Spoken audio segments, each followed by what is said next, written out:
नमः श्री वर्धमानाय निर्धूतकलिलात्मने सालोकानां त्रिलोकानां यदि विद्यादर्पणायते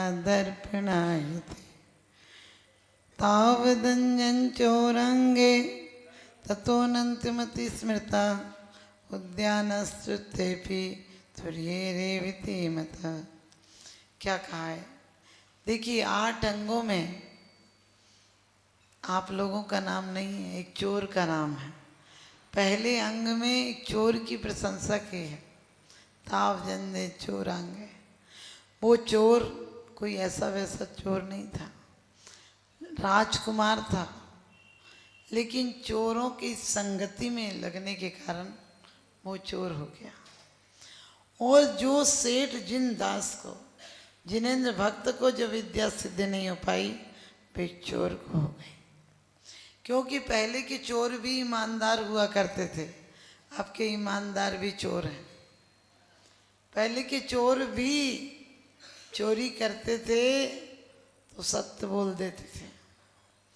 आज हमें सुबह से शाम तक चोरी सिखाई जा रही है, 2 नंबर का काम सिखाया जा रहा है। आप कुछ खरीदने भी जाते हैं, आपने देखा पैकिंग कितनी सुंदर होती है, चीज़ इतनी सी निकलती है। और खाने पर, पहनने पर, देखने पर हर कुछ चोर हो गया। क्योंकि आप भी चोरी करते हैं। आप कहोगे माता जी हमने आज तक चोरी नहीं की, क्योंकि आपकी दृष्टि कहाँ है कि किसी की पड़ी हुई, भूली हुई, रखी हुई चीज़ को उठा लेना चोरी है। लेकिन अपनी शक्ति को छुपा लेना भी स्वयं से चोरी है। अपनी शक्ति की अभिव्यक्ति नहीं करना भी चोरी है, और दूसरों की शक्ति को बढ़ने नहीं देना भी चोरी है। मात्र आप द्रव्य की चोरी समझते हो। आपको जो शक्ति मिली थी, बड़ी मिन्नतों के बाद ये जिंदगी मिली थी,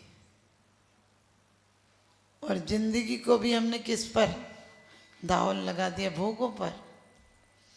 जबकि कहते हैं भोग बड़े भव रोग बढ़ावे, बेरी हैं जग जी के, बेरस होए विपाक समय यति सेवत लागे नेके। कहते हैं चोर कितना भी सावधानी से जाए, कहते हैं कि कोयले की कोठरी में कितनों ही सियानो जाए, एक दाल लागे पर लागे जरूर है। संसार में हर किसी की चोरी कर लेना तो आसान है, लेकिन कर्म चोर से अपनी संपत्ति बचा लेना बहुत मुश्किल है। आप लोग रोज पढ़ते हैं कर्म चोर बहु फिरत हैं। ध्यान रखना, कर्म रूपी चोर और पंचेंद्रियों के क्या है, डकैत हमारे ऊपर, हमारी आत्मा के धन पर डाका डाल रहा है। लेकिन हमारी वो हालत है कि हम कह रहे हैं अभी तो देर है चोर को आने में। चोर पूरा माल ले जाएं तब भी हम सोचते हैं अभी तो ले ही गए, अपने अड्डे पर नहीं पहुंचे। हमारी परिणति कैसी होना चाहिए? एक चोर आया और उससे दरवाज़ा नहीं खुल रहा था, उस व्यक्ति ने दरवाज़ा खोल दिया। उस सज्जन व्यक्ति ने दरवाज़ा खोल दिया। अब वो गया तो उससे अलमारी का ताला नहीं खुल रहा था, उसने ताला भी, सेठ ने ताला भी खोल दिया, और सामान उससे उठाते नहीं बन रहा था। सामान उस पर उम्मीद नहीं थी इतना सामान है, तो उसने अपने कमरे से लाकर एक चादर दिया, बोला इसमें बांध लो, और अलमारी से उठा उठा के सारा सामान उसको दिया, बोले रख लो। जब वो चोर ने बांध लिया और जाने लगा तो सेठ भी उसके पीछे पीछे हो लिया। सेठ को देखकर चोर ने बोला तुम हमारे पीछे क्यों आ रहे हो? बोले बहुत दिन से मकान बदलना था, कोई मिल ही नहीं रहा था खाली कराने वाला, आज तुम आए हो तो तब चलते हैं। तो बोले तुम हमारे साथ कहाँ जाओगे? बोले जहाँ तुम जाओगे भाई हम रह लेंगे। रहने ही तो गए, क्योंकि हमें अपने में रहना है। धन संपत्ति तो बाद में छूटती, तुम्हें ज़रूरत थी तुम ले जाओ, हम भी वहीं रह लेंगे जहाँ तुम रहोगे। इतनी चोर को भी ये बात सोचकर लगने लगा कि धन नहीं ऐसा निर्लिप्त है और मैं इसका धन कहाँ ले जा रहा हूँ। और कहते हैं वो कहने लगा कि अब मैं नहीं जाऊंगा, अब तुम जहाँ चलोगे। तो वो कहने लगा हमें तो घर बदलना था और तुम नहीं ले जाओगे तो मंदिर में जाके चले जाएंगे। तो चोर कहने लगा हम भी मंदिर में चले जाएंगे। कहने लगा बहुत दिन से कपड़े उतारने की सोच रहे थे, कोई मिला ही नहीं, अब तुम मिल गए, धन ले जा रहे हो, मंदिर में जाकर संत हो जाएंगे। वो बोला हम भी संत हो जाएंगे। आप समझ गए, संतों के पास जाकर चोर भी चोर नहीं रह पाता है। खड़क सिंह बाबा भारती के चोर आने के बाद आप सबको बता गए कि बाबा भारती का घोड़ा चुराने के बाद खड़क सिंह भी खड़क सिंह नहीं रह पाया, क्योंकि उसने घोड़ा तो चुरा लिया। चोर कभी बाज नहीं आता अपनी हरकतों से, लेकिन सज्जन भी अपने हुनर से बाज नहीं आता है। उसने भी जब घोड़ा लेकर जाने लगा तो बाबा भारती ने कहा रुक जा। उसने कहा रुकूंगा नहीं, मुझे पता तुम घोड़ा मांगोगे। कहने लगे सौगंध खाता हूँ घोड़े की, घोड़ा नहीं मांगूंगा, लेकिन तू एक बात ध्यान रखना, किसी से ये मत कहना कि तू चोर बन के, चोर बदमाश होकर घोड़ा लेकर आया है। तू ये मत कहना किसी से कि तू चोर था, एक कायर बन के घोड़ा लाया है, वरना लोग कायर अपाहिजों पर विश्वास करना छोड़ देंगे। ऐसी सज्जनता हमारे अंदर है। और वो बहुत चोरों बदमाशों के यहाँ से चुरा कर लाया था, सेठ साहूकारों के यहाँ से चुरा कर लाया था, लेकिन बाबा भारती के वो करुण शब्द उसको दिल को छू गए कि संत है ये, क्या फरिश्ता है, इसका घोड़ा प्राण प्रिय घोड़ा चला गया तो भी कहता है घोड़ा वापस नहीं लूँगा। तो किसी को ये मत कहना अपाहिज बनकर लाया है, वरना लोग अपाहिजों पर विश्वास करना छोड़ देंगे कि वास्तव में क्या इसके अंदर करना बहती है और मैं इस जैसे सज्जन का घोड़ा ले आया। दूसरे दिन घोड़ा देने पहुंच गया, आप सोच सकते हैं, और देने पहुंच गया और वो भी फकीर हो गया। एक नहीं अनेकों दृष्टांत आए हैं कि सज्जन के संपर्क में आकर चोर भी चोर नहीं रह पाते हैं। आपने रिद्धिदारी मुनियों की बात पढ़ी होगी कि रिद्धिदारियों के मुनियों के पास से हवा भी गुजर जाए तो वो हवा भी शुद्ध हो जाती है, रोग ठीक कर देती है।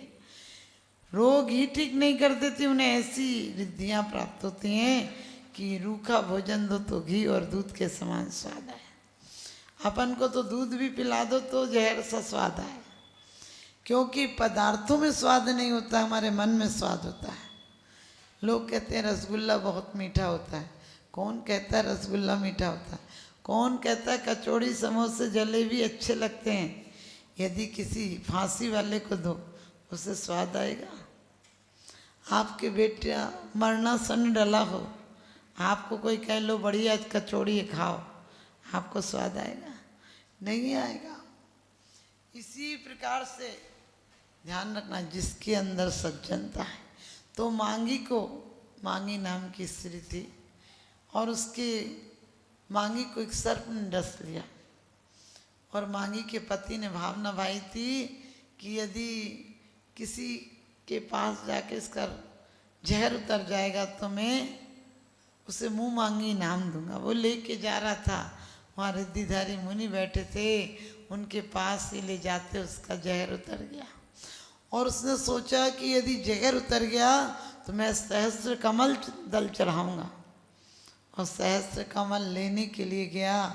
इधर विद्युत चोर था, एक चोर पर उसकी स्त्री का मन आ गया और वो कहने लगी कि मैं तुम्हें चाहती हूँ। उसने कहा अरे वज्र मुष्टि करके चोर था, और कहते हैं वो वज्र मुष्टि कहने लगा तुम्हारा पति तो बहुत बलिष्ठ है, उसके रहते हुए मैं तुम्हें कैसे ले सकता हूँ? बुद्धि इतनी औरतों की कभी कभी बिगड़ जाती है। उसने कहा मैं पति को मार दूंगी। और जैसे ही वो कमल चढ़ाने लगा वैसे ही उस स्त्री ने उसकी कटार छीनकर मारना चाहा, लेकिन चोर का भाव बदल गया कि धिक्कार है ऐसी स्त्री को जिसका पति उसकी लंबी उम्र के लिए कमल लेने गया है, उसके लिए कमल चढ़ा कर लाया, सहस्त्र कमल मिलना आसान है क्या? कितनी लंबी यात्रा के बाद लेकर आए, और ये औरत इसको मारने को तैयार है, कल किसी और के प्रेम में पड़कर मुझे मार देगी। और वो वहीं चोर साधु बन जाता है। और कहते चोर साधु ही नहीं बन जाता है, फिर मांगी कि पति भी, उस समय तो पति को पता नहीं होता है, घर चला जाता है, बाद में वो भी दीक्षा ले लेता है। एक सज्जन के पास जाने का इतना प्रभाव होता है, क्योंकि सज्जन को चोर भी साहूकार नजर आता है। आप सोचिए, हमें दुनिया चोर नजर आती है। आपसे आज पूछूं अंजन कौन था, कौन कहेगा कि अंजन निरंजन था?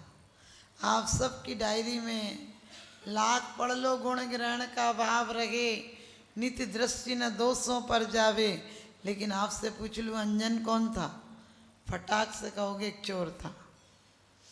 अरे चोरों की कितनी बुद्धि बदल गई। जम्बू स्वामी जब 4 पत्नियों के साथ रात में वार्तालाप हो रहा था, माँ कान लगाकर सुन रही थी कि मेरे बेटे का शायद दिल परिवर्तित हो जाए। तो आप सबको पता है, वो एक चोर का उनकी तत्व चर्चा सुनकर पत्नियां राग की बात कर रही थी और वो वैराग की बात कर रहे थे। माँ कहती तुम कौन हो चोर, सच बता देता मैं चोर हूँ, आपके यहाँ शादी होकर आई है, मैं जेवर चुराने आया हूँ। उसकी माँ कहती मेरा बेटा रुक गया तो तुझे चुराने की जरूरत नहीं पड़ेगी, मैं अपने आप सब दे दूंगी, तू जितना चुराने आया है उससे ज़्यादा दे दूंगी। और वो सुबह होते होते तत्व चर्चा सुनता है और क्या कहता है, कहता है कि अब तुम तुम्हारी जानो, मैं तो संत होने जा रहा हूँ। आप कभी जिंदगी भर सुनते हो, आपका दिल भी थोड़ा परिवर्तित होता है कि नहीं? बेकार बेईमानी का सामान नहीं चाहिए। आज रोज हमारी सरकारें चोरी सिखा रही हैं, इस पे इतनी छूट, इस पे इतनी छूट। अरे दिवाली आउट करने बैठे हो क्या? इतनी छूट, 90% छूट, 70% छूट। अरे पागल हो, हमारे यहाँ छूट नहीं होती थी, हमारे यहाँ खोट की छूट होती थी। हम अपने ऐब निकालते थे।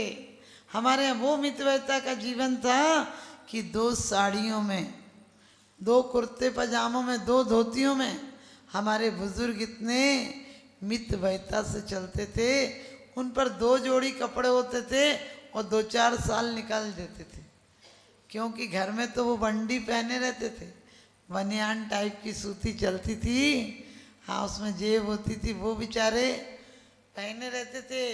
कहीं बारात या शादी में जाते थे तो क्या अपने थैले में रखकर ले जाते थे और बारात में पहन लेते थे, लौट के आते थे, फिर रख देते थे।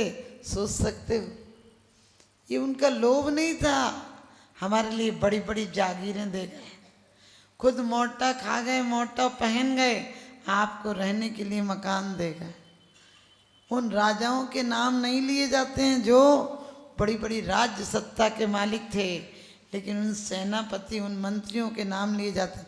माउंट आबू में चले जाओ, किसको पता है कि किसने, कौन राजा था, लेकिन जो मंत्री था उसने मंदिर बनवाया था, उसका नाम लिखा है।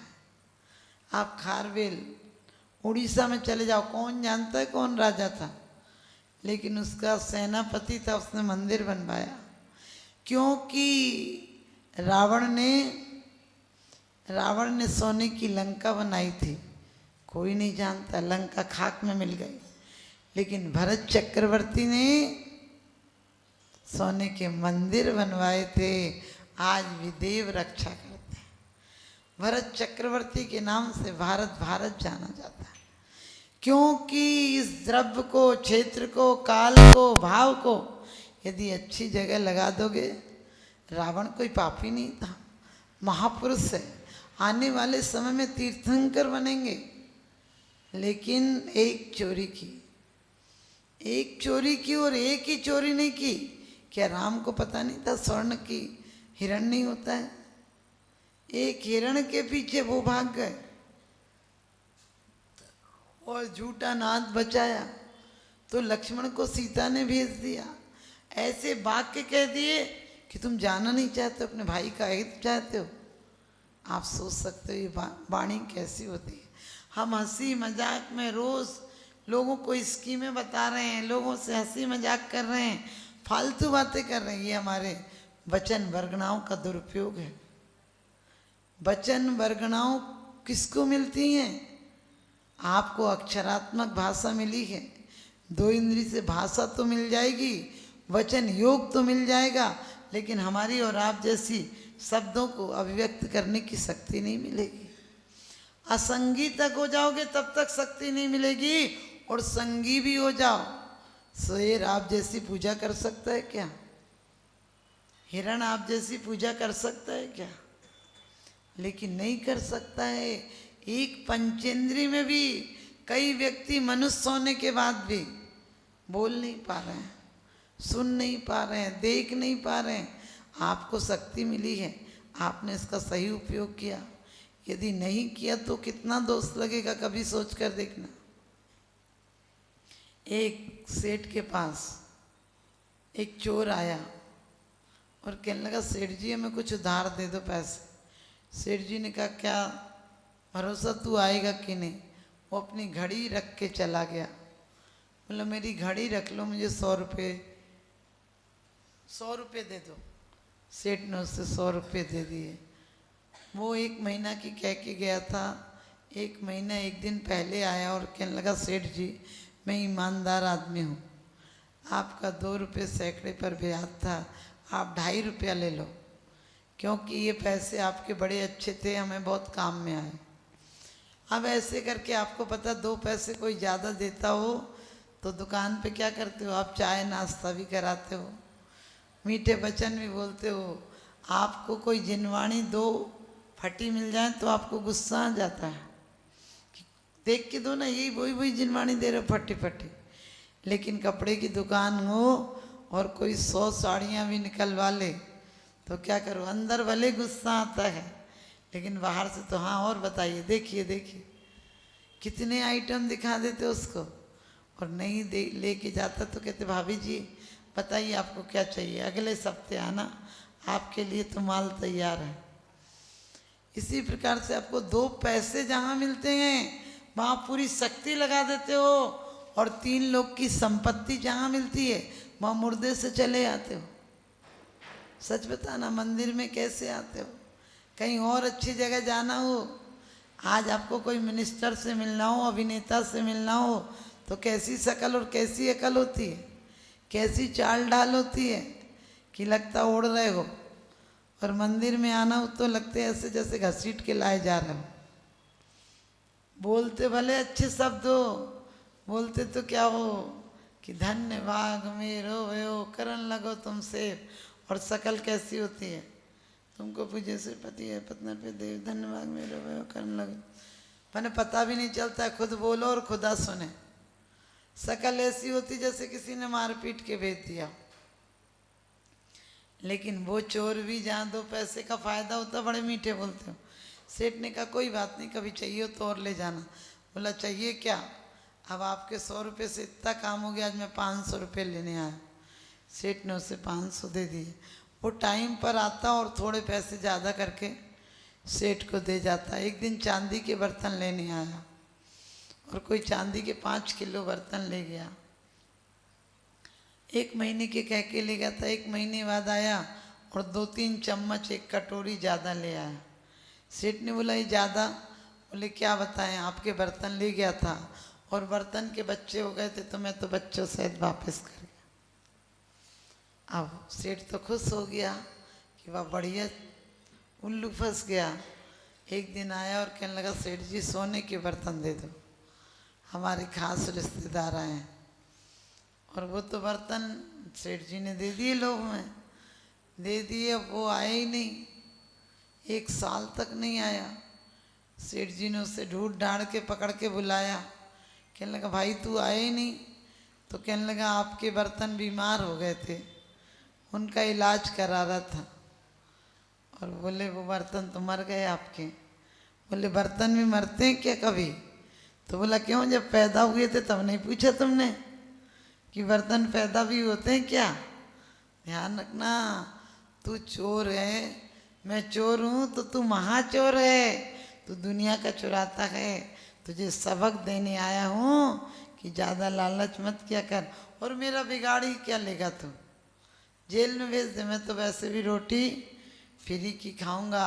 आप भी ध्यान रखना, विषय चोर बहु फिरत हैं, पांचों इंद्रियों पे संयम रखो तो तुम्हें अंजन जैसा निरंजन बना देगा। आपको यदि कोई आकाशगामिनी विद्या सिद्ध हो जाए तो क्या करोगे? क्या करोगे? सच बताना। सबसे पहले दुश्मनों के यहाँ जाके गोली चलाओगे। आजकल क्या कर रहे हैं आपको पता है? आप शायद जाप में लगे हो और दुनिया विनाश के कगार पर खड़ी। इस समय परमाणु बमों की तैयारी चल रही है। तैयारी क्या? पहले युद्ध होते थे, मारने वाले को पता होता था, मरने वाले को पता होता था। फिर युद्ध आमने सामने होने लगे।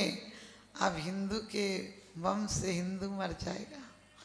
ऐसे, और कोई भी हो, अपना बंधु भी, अपनी जात का बंधु भी मर जाएगा।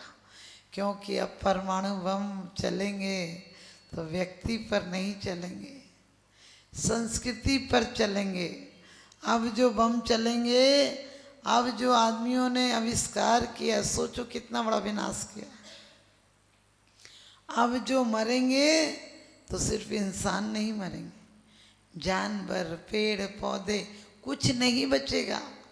आइंस्टीन से किसी ने पूछा था कि तीसरा विश्व युद्ध हुआ तो कैसा होगा? उसने कहा तीसरे का नहीं बता सकता हूँ, चौथे का बता सकता हूँ। लोगों ने कहा तीसरे का नहीं बता सकता, चौथे का बता सकता है। उसने कहा चौथे का हुआ, एक तो बचेगा नहीं कोई, और बच गया तो पत्थरों से होगा। क्योंकि आदमी की बनाई सब कुछ संस्कृति विनाश पर खड़ी है। सब कुछ विनाश हो जाएगा, अब आदमी नहीं बचेगा। आप सोच सकते हो, इस शक्ति का दुरुपयोग नहीं है। हम विज्ञान के गुण गा रहे हैं, कहते हैं जितनी बार प्रिय चंदा पर चालू की गई चढ़ाई है, बदले में उतने बार मनुष्य के धूल हाथ में आई है। यदि ऐसी निज शक्ति चेतन कहीं निज में जगा लेता तो चंद्रलोक की क्या कहता, तो मुक्ति लोक भी पा लेता, तो मुक्ति लोक भी पा लेता। सिर्फ हम अपने जीवन में एक ही करें कि अपनी दिशा जीवन की सही चुने। क्योंकि जब आपको पता है ललितांग नाम का ये राजकुमार एक बार कुसंगति में पड़ गया। कुसंगति में शुरू में आनंद आता है, जितने क्राइम होते हैं वो क्या कहते हैं, हम उसके साथ में गए थे, हमारा दोस्त था इसलिए गए थे। लेकिन जब हंटर पड़ते हैं, चुरा कर लाओगे, खीर पूड़ी लाओगे तो चुराई हुई खीर सब मिलकर खाएंगे। लेकिन चोरी में पकड़े जाओगे तो डंडे खुद को खाना पड़ेंगे। एक जगह आम का वृक्ष था, बढ़िया आम लगे थे। एक व्यक्ति उधर से निकला, आँख ने देखा बहुत अच्छे हैं, मुंह में पानी आया, पैर बढ़े, हाथ ने तोड़ा और मुंह ने चखा, स्वाद जिब्या को आए। लेकिन इतनी देर में माली आया तो डंडा खुद को पड़े और आंसू भी आँख में आए। क्योंकि आँख ने शुरुआत की थी तो पानी भी आँख में ही आया। हमारे जीवन की शुरुआत भी, हम अपने विचार को, विवेक को सतपथ की तरफ नहीं ले जा रहे हैं। अरे चोरी से तिजोरियां तो भर लोगे, लेकिन जीवन को नहीं भर सकते। जीवन को अमृत घट बनाना, आपको पता, आप लोग कहते हैं हम चोरी नहीं करते हैं, घर में भाई बांट रख लेते हैं, झूठ बोलकर 2-4 तोला सोना ज़्यादा रख लेते हैं। अरे वो सोना तुम्हारी तिजोरियां भर देगा, लेकिन जीवन में अमन चैन नहीं आने देगा। लोग माँ बाप से भेदभाव करते हैं, करोड़ों रुपए रखे रहेंगे, माँ बाप के लिए एक सर्वेंट नहीं लगा सकते। कुत्तों के लिए नौकर रख रखे हैं, माँ बुढ़ापे में कपड़े अपने आप धो रही है। एक तेल मालिश वाली नहीं रख रखी है क्योंकि वो 2-3 हजार रुपया ले लेगी। अरे क्या करोगे उनके मरने के बाद? कुछ मत कराना। मैं तो कहती हूँ शांति विधान भी मत कराना। जीते जी अपने संविधान को सुंदर बना लो, अपने जीवन के विधान को सुंदर बना लो, जो तुम्हारे व्यवधान ठीक कर दे। लोग बुढ़ापे तक तिजोरियां भर भर के जोड़े रहते हैं, ये 10 तोला है, हमारा है। अरे मरने के बाद सब मक्कारों का हो जाएगा, गद्दारों का हो जाएगा। जिनने जीते जी पानी नहीं पिलाया वो जूस पिएंगे तुम्हारे पैसे से। इससे अच्छा है रामचंद्र जी देखो, बलभद्र देखो, क्या है अपने नौकरों को कह रहे कि मैं भटक जाऊं तो तू संबोधन करने आना। एक जानवरों की समाधि करा रहे हैं। तो ध्यान रखना, एक बार ललितांग गलत संगति में पड़ गया तो चोर हो गया। और चोरी नहीं, एक व्यसन आए तो सारे व्यसन आ जाते हैं। चोरी का पैसा आ जाए तो वेश्यागमन हो, हिंसा हो, शराब हो, सब व्यसन आ जाते हैं। वो भी वेश्या के पास जाने लगा और वेश्या ने रानी का हार देखा था। कहने लगी यदि मुझे चाहते तो रानी का हार लाओ। और अंजन ने भी एक प्रकार का ऐसा अंजन हासिल कर लिया था कि आँख में लगा ले तो वो लोगों को दिखाई नहीं देता था। विषयासक्त चित्ता नाम गुणा को व ननस्सति। विषय और आसक्ति में चित्त लग जाए तो कौन से गुण नष्ट नहीं हो जाते हैं। वही उसका हाल हुआ।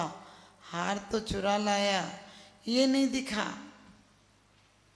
लेकिन हार पे विद्या थोड़ी सिद्ध थी, यही तो किसी को नहीं दिखता था। चमकता हुआ हार तो पहरेदारों को दिख गया और उसके पीछे लग गए। वो हार तो छोड़ गया, लेकिन पहरेदारों को चोर की पकड़ तो थी। ये जल्दी से कहीं जंगल में गए जहाँ जिंदत विद्या सिद्ध कर रहे थे। और वो विद्या नीचे क्या था, ऊपर शिक्षे पे बैठे थे और नीचे भाले बल्लम तलवारें लगी थी। यदि शिक्षा काटे विद्या सिद्ध हो गई तो आकाशगामिनी विद्या ऊपर उड़ जाएंगे, और नहीं हुई तो भालों पर गिर जाएंगे। और वो विद्या उनको डर लग रहा था। अचानक ये अंजन गया और कहने लगा क्या कर रहे हो? उन्होंने कहा विद्या सिद्ध कर रहा हूँ। नमोकार मंत्र पढ़ के काटना, बोले आप हटो हम करते हैं। ठीक से नमोकार मंत्र भी नहीं आया था। आप लोग तो एक मात्रा कम, बोले गलत हो गई, गल गए। ये व्रत गल गए। व्रत गलने की कोई बर्फ की सिल्ली है जो व्रत गल जाएंगे? कोई ने 9 उपवास कर लिए, 10वें उपवास में कोई परेशान है, बोले दोबारा से होंगे तो सब गल गए। अरे पागलपने की बात। हमारा जिन धर्म अहिंसा धर्म है, अहिंसा प्रधान धर्म है। ये इतना हिंसक है, कोई उपवास नहीं कर पाए, बोले ये तो निर्जल होते हैं, इसमें पानी नहीं लिया जाता। अरे पागलो, ये धर्म इतना हिंसक बना दिया तुमने। बोलो बेटा एक टाइम खाना खा लो, एक टाइम पानी भी पी लेना, कम से कम व्रत तो करेगा, पूजन पढ़ेगा, कथा पढ़ेगा, माला फेरेगा, और यही धूल एक दिन फूल बन जाएगी।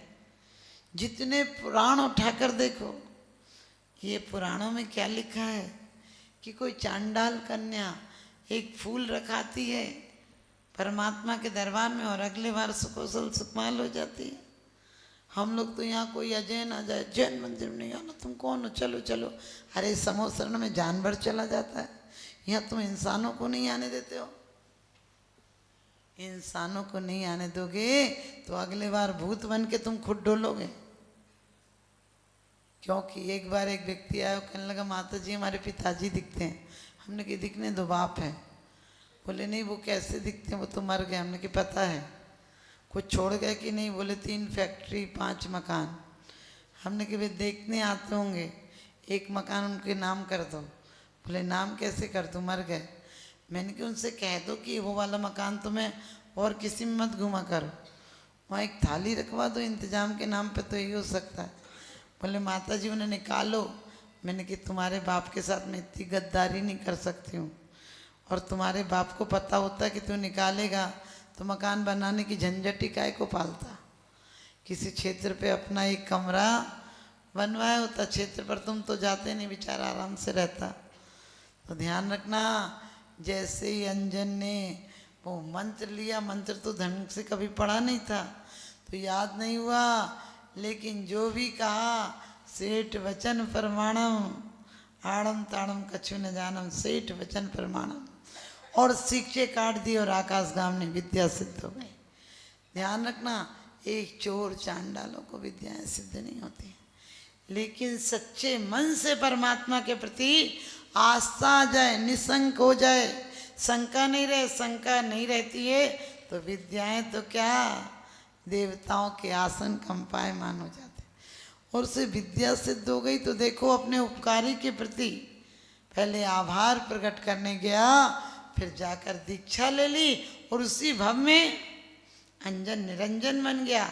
हमारी डायरी में आज तक चोरी लिखा है, अरे वो परमात्मा बन गए। कभी बोलना भी हो, हम पूछे अंजन कौन था तो ये मत कहना अंजन चोर था, कहना अंजन व्यसन में फंस गया था, अब वो परमात्मा है। क्योंकि एक शंका नहीं होने से, आप लोग सच बताना आपको कितनी शंका है, दुकानदारों पर, घर पर, पत्नी पर, बच्चों पर, सब पे शंका ही शंका है। अरे एक शंका आ जाए, आप खाने बैठे हो, भूख लगी है, लोग कहें खाना तो ठीक है लेकिन कुछ है, कुछ है, खा पाओगे? कुछ बताओ पहले क्या है।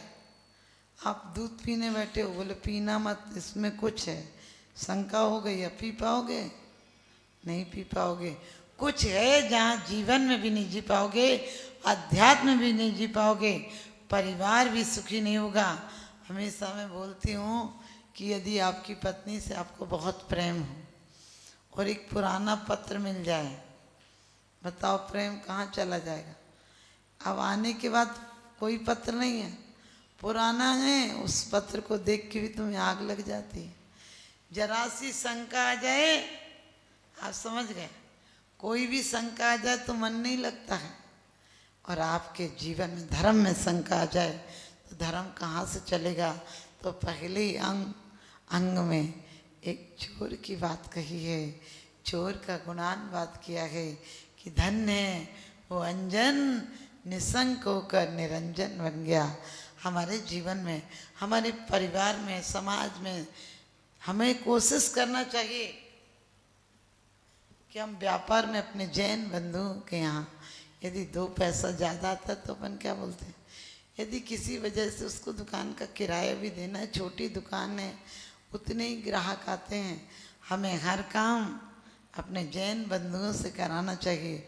लेकिन 2 पैसे भी यदि कोई ज़्यादा ले ले, हमें ये खुशी नहीं होती है कि चलो धार्मिक समाज का भाई है, छने पानी में पैसे जा रहे हैं, 2 पैसे ले लिए तो हमें काम आएगा समय पे। हम बोलते नहीं उससे नहीं कराना, वो 2 पैसे कम लेता है। अरे वो 2 पैसे कहाँ जा रहे हैं, कभी विचार किया? हम हमेशा बोलते हैं, हम अजमेर में थे तो कुछ भैया लोग आते थे, अब वो उनकी आदत होगी, लोग बोलते थे माता जी वो आते हैं, वो ऐसा करते हैं। हम बोलते जब सुबह सुबह हमारे पास आते हैं तो ऐसे नहीं होते हैं। और वो मैंने एक दिन यही कहा, ये कोहनूर पत्थर हैं, इन्हें तराशो तो सही, कितने काम आएंगे। और सच कहती हैं वो भैया लोग 50-60 किलोमीटर तक, दिसंबर के महीने में हमने लाडनू के लिए विहार किया था, हमारा कमरा नहीं खुलता तो वो इतनी दूर से आ जाते थे, भले गाड़ियों में आते थे। लेकिन हमेशा कहती हूँ कभी भी दोस्त पर घृणा करो, दोषी पर मत करना, कभी भी पाप से घृणा करो, पापी से मत करना। पापी कभी भी पुण्यात्मा बन जाएगा, धर्मात्मा बन जाएगा, परमात्मा बन जाएगा। आप सब भी धर्मात्मा तो हो, पुण्यात्मा बनो, पवित्र आत्मा बनो और एक दिन परमात्मा बनो। मेरी यही भावना है। आप सब परिवारों को बहुत बहुत आशीर्वाद, क्योंकि मुझे पता है आज के समय में समय किसी पर नहीं है, लेकिन आप अपने समय को समय सार बना रहे हो। आप सबको बहुत बहुत आशीर्वाद।